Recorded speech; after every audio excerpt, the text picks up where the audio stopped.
Welcome to the first episode of Finding Joy in All of Life's Journeys with Pastor Kayla. I'm your host, Pastor Kayla. I'm so excited to be here with you today, and since this is the first episode of Finding Joy in All of Life's Journeys, let me take a moment to introduce myself and give you a little overview of what you can expect with today's episode. Hello, podcast world. I'm Pastor Kayla Grail. I'm a licensed local pastor in the Indiana Conference of the United Methodist Church, in which I have been serving for the last 7 years. I'm the senior pastor of Plymouth Trinity United Methodist Church in Plymouth, Indiana, and I have been appointed to TUMC since July 1st of 2021. I'm a dog mom to 2 fur babies who you may hear periodically in the back. I have an 11-year-old husky lab named Precious and a 2-year-old husky named Embriella Rose. They bring some of the biggest joys in my life's journey. I'm a Master's of Divinity student at Methodist Theological Seminary of Ohio, and I am on the ordination track to, God willing, one day become an elder in the United Methodist Church. I'm also part of the Progressive Clergy Circle on TikTok. I am an aunt to 2 wonderful tiny humans. They are my favorite people on the planet Earth. And there is a 3rd tiny human on the way coming March of 2024. I love all things coffee. I'm a true crime junkie, and I am thankful for this opportunity to dabble in the podcast world. I also am a big advocate for taking care of ourselves spiritually, mentally, emotionally, and physically. Mental health is a big part of why I do what I do.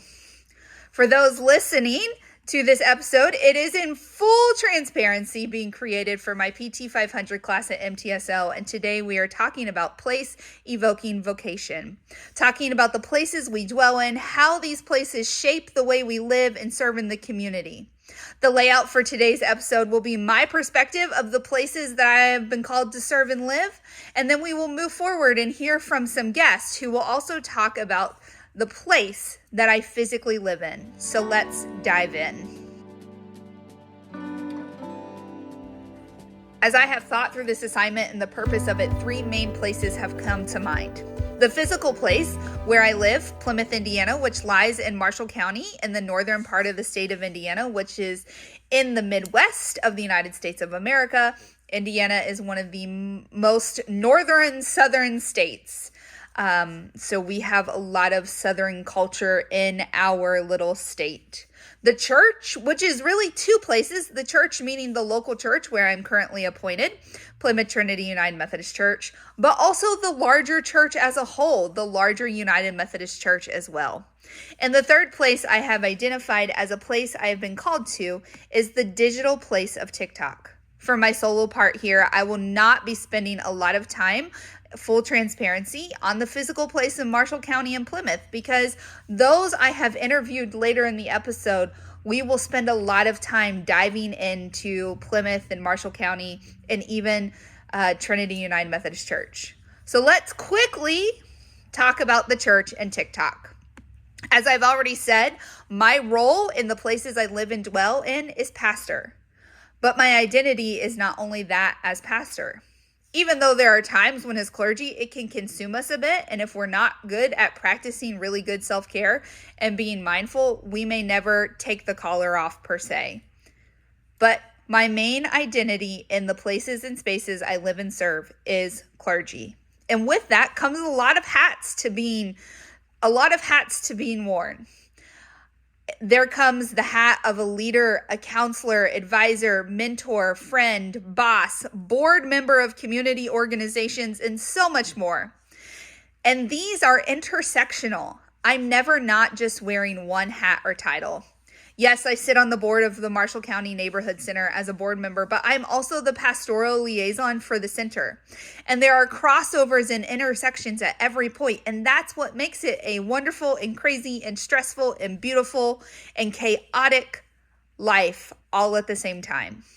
It is in these places of privilege I have come to realize that these spaces and places that I've called to live and serve in, and where I wear all these different hats, is a true place of privilege. And it's in these places of privilege that have given me an advantage point to really see the spaces in different ways. It's also in the own intersections of my life that have helped me come at situations we encounter not from just one angle, but multiple angles to find the best way forward. It's in these different places and intersections where I find the inspiration that drives my ministry. For example, one of the biggest driving forces of inspiration within my local church is doing the best as I can as the spiritual leader, making sure that worship is a place where people feel truly safe physically, mentally, emotionally, and spiritually. And that is important to me because I've realized from my own past that those were needs that were not being met growing up.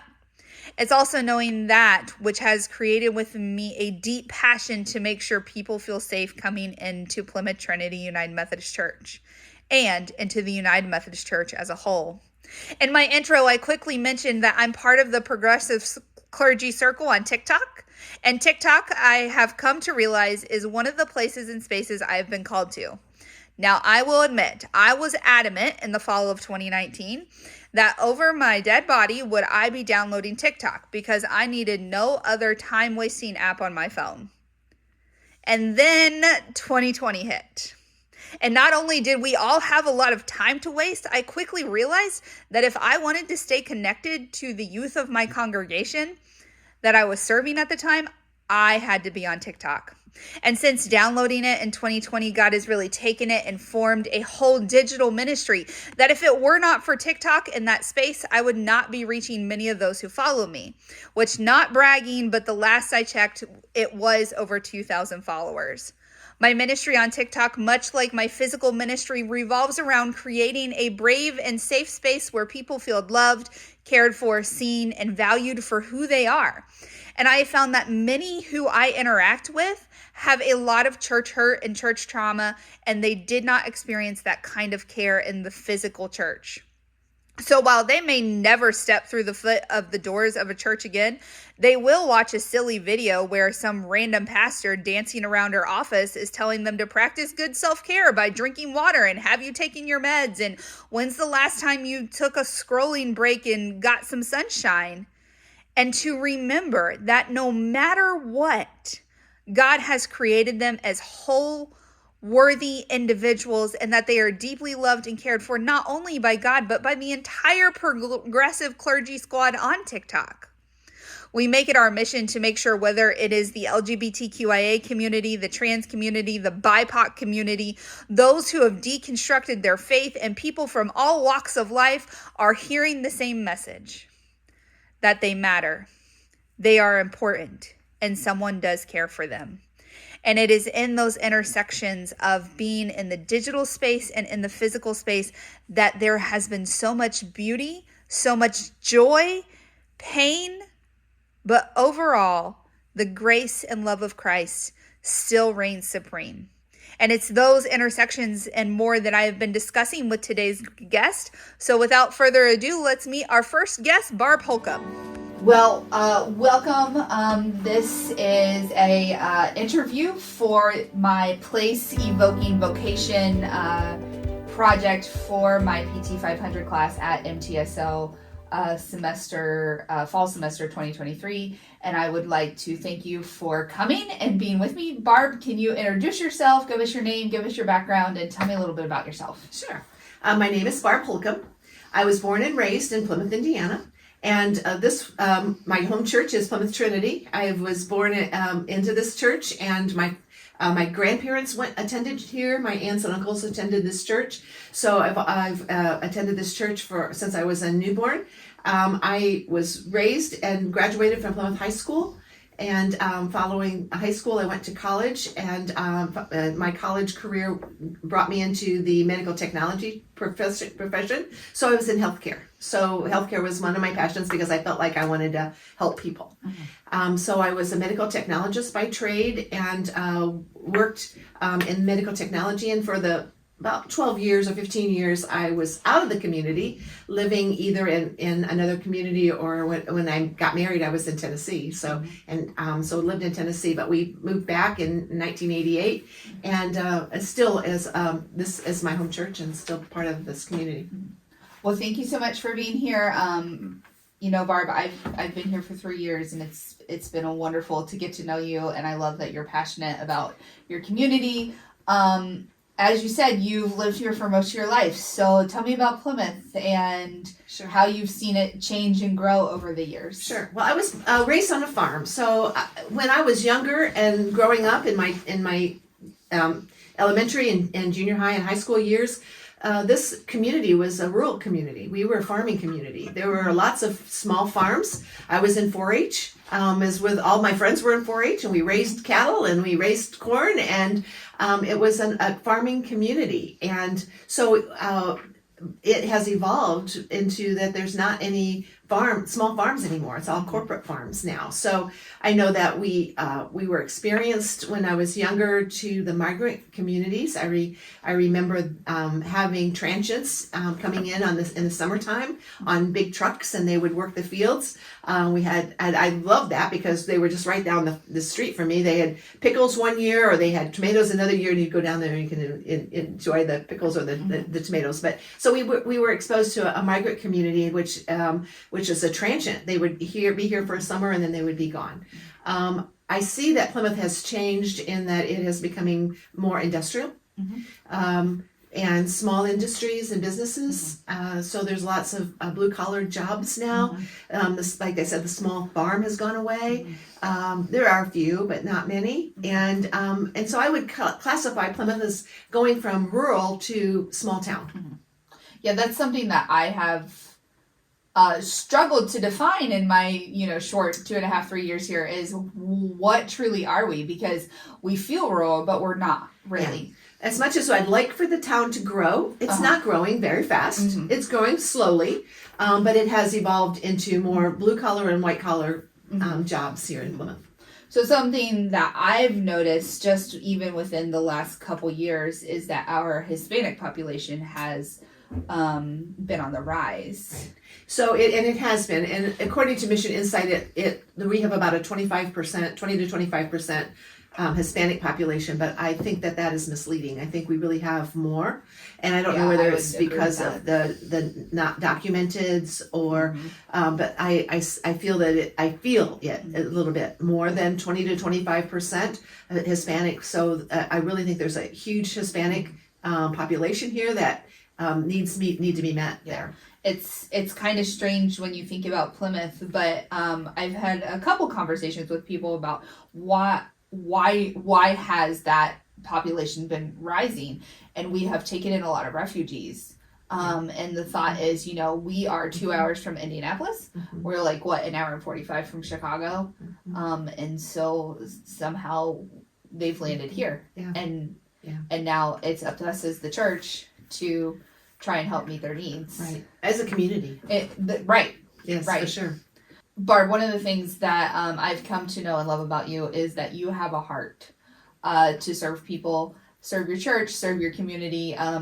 You seem to have connections everywhere, and you know a lot of people, and you are on all the things and all the boards. I thought about this, Kayla. I thought, as much as I want to focus and make a difference in one area, and that's not me. I am a generalist. I'm a serving generally in a lot of different ways, and I can't focus on one thing because I see the need in so many ways. I don't know. I believe that I probably got that from working at the hospital and knowing that we were there to serve the poor and underserved, and I love that. I love that concept, and I have been blessed in my life, and I would like to carry on that blessing for others, because I feel that everyone should aspire to the American dream and have hopes that whatever that looks like for them. It's different for everybody, but I would like for everyone to acquire the American dream, and however we can help them do that is what my focus is. Yeah.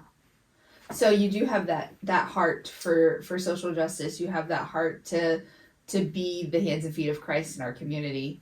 Can you link that, personal sense of call of being Christ, or being, Jesus with skin on it, as we sometimes say, with Plymouth and the church, and how you feel like we should be. Sure. Even in the Bible it says that there are always going to be hungry people, and so I think that there's always an emergent need that we need to feed the people that are hungry or clothe the people that don't have clothes.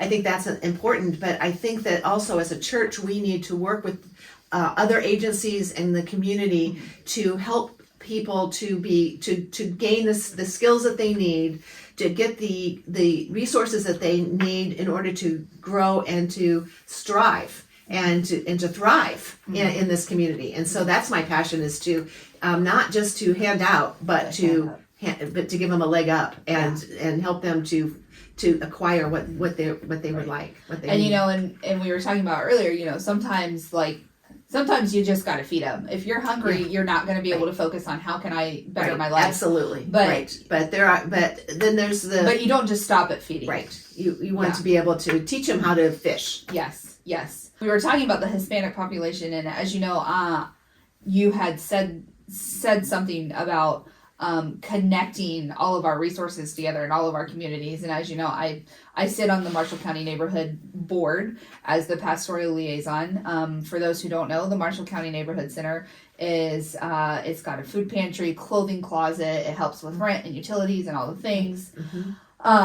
And we've been in conversation a lot recently about, do we need to hire a translator or a Hispanic speaking person? Right. As you're involved in the community, tell me about what you see. Right. So with my background at the hospital, where we were doing lots of health fairs and being involved in the community, it's really important to have someone there that can speak their language and look like the people that we want to serve. Right. Because if there wasn't anybody that looked like them at the health fair, they weren't coming in to have the services done. Right. So we really need to find those that can be the go-between to help us serve those that are in need. So we need translators. We need people that are Hispanic that can work with us, and so as a community we need to work together on that. I know that as a senior, I was at the Senior Expo, and I'm the volunteer opportunities coordinator, where I'm trying to encourage seniors to volunteer in the community. And one of the things that I tried to do is anybody that looked Hispanic and looked like they had a Hispanic speaking skills, I would pull them in, get their number, and say, hey, we could always use translators. We could always use people in our venues that can help meet the needs. So for sure. Yeah. I agree. So that's one thing that, us here at Plymouth Trinity, our demographics is we're 99% white. And we are blessed to have our office secretary, Christina. She speaks a little Spanish. I speak no Spanish. Right. And so there are times where we get requests from the community, and we can't fulfill it. Right. So I think the most important thing is to be able to partner with other agencies or other people in the community that look like the people that we want to serve, and speak the language of the people that we want to serve. Just to make that connection, because to make them comfortable and welcoming. I think it's important to do that. Barb, so just kind of a few wrap-up questions. I love your passion and energy for serving the community. What inspires that in you? I think it's the connection with and being able to relate and develop relationships with others. We have a great relationship with the folks at Northgate Trailer Court, for example, through our summer fun program that we do every year, and to build those relationships, and folks keep coming back. We still keep seeing the same faces every year, and it's great to have those relationships, because I think that it's so important to be able to build those relationships and so that we can work together to meet their needs. Can you, for those who don't know, can you just give a little quick 30 seconds? What is Summer Fun? Yeah, so Summer Fun was really a thing that we started with our neighborhood school, the Webster Elementary. Because Webster is in our neighborhood, and we said, what more can we do? And Webster said, well, we have lots of students that feed into us that are living at Northgate Trailer Court. A lot of them are Hispanic, have Hispanic speaking parents and need to have better speaking skills, English speaking skills, and reading skills. And they said if you could do a reading program out there, that would be wonderful. So we started a reading program that we identified, or we hidden as summer fun. So we kind of disguised it as a summer fun, where it's a vacation Bible school like event, where we provide a lot of books for the children to read. We read to the students and encourage them to read. So we provide lots of reading resources, and the parents are there gathering books for their children as well. And so that helps the children speak English throughout the summer. And it also helps them keep reading throughout the summer, and keeps them so that when they're ready to go back to school in the fall, they still have those English speaking skills. One of the things that I love about Summer Fun is it meets multiple needs. Every night they get dinner, so we're meeting food insecurity needs. Right. And even though it's not a directly religious program, we are sharing the love of Christ with them by caring for them. Right, for sure. And then a lot of the students are also some of our mentors, mentees. So we have a mentoring program here at Trinity. And so we see those students, if we don't see them as mentees, we see them in the hallways, and they recognize us and say, "Oh, I remember you. I remember you." And so developing those relationships, building trust is important. Because then we also provide them with the school supplies that they need, so they know that we're going to be there for them. Yes. And then we get requests throughout the year of other needs that they have. For example, if they need a bed, or they need a refrigerator, or if they need an air conditioner, we've made connections with them. So I've recently started the furniture pantry, which is upstairs in our church. It is. Filling up with needs, because I'd have people that say, "I need a bed."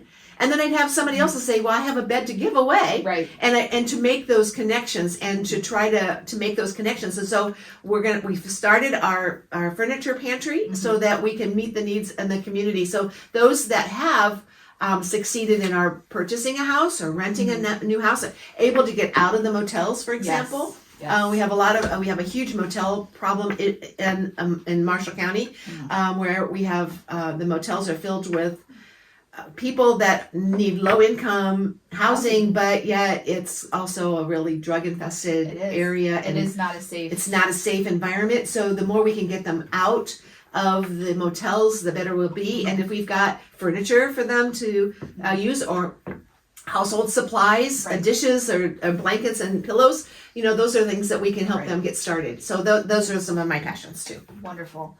Well, Barb, thank you so much for taking time out of your busy life to do this for me. Any wrap-up thoughts as we kind of come to a close here? I'm looking forward to being able to work with the others in our community, other churches in our area, to make that happen. And I think it's my biggest dream is that we can help everyone in Plymouth to live their wonderful life. So.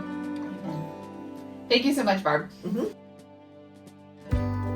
Well, everyone, that is Barb Holcomb. I hope you enjoyed my conversation with her as we kind of dug into the place of Plymouth and the place of the church a little deeper. Barb is such a joy to be around. She is the lay leader of Plymouth Trinity United Methodist Church, and she is one of those people that I know if someone calls the church and they have a need, if I call her, within 30 minutes, that need is going to be met, or a plan will be in place to meet the need ASAP. One of the things I love about her is her passion for seeing all people, seeing the needs, but like she said, not just being a handout, but being a hand up, and being relational with those people, building those connections, and all of the ways all of those things intersect is just one of the many, many reasons why I love Barb. So Barb, once again, thank you so much for joining me to have this conversation with me. It was a joy. And this journey of serving as your pastor to spend some quality one-on-one time. For those of you who joined us for this first segment, I thank you very much. Our next segment, as we continue Place Evoking Vocation, I will be sitting down with Chris Gardner. She is the executive director of the Marshall County Neighborhood Center, which is one of the boards that I sit on, that I spoke about a little bit, and we will hear her perspective on the place of Plymouth, the place that we've been called to serve, and how all of that intersects with the call to be the church. Thank you, and I will see you in the next episode.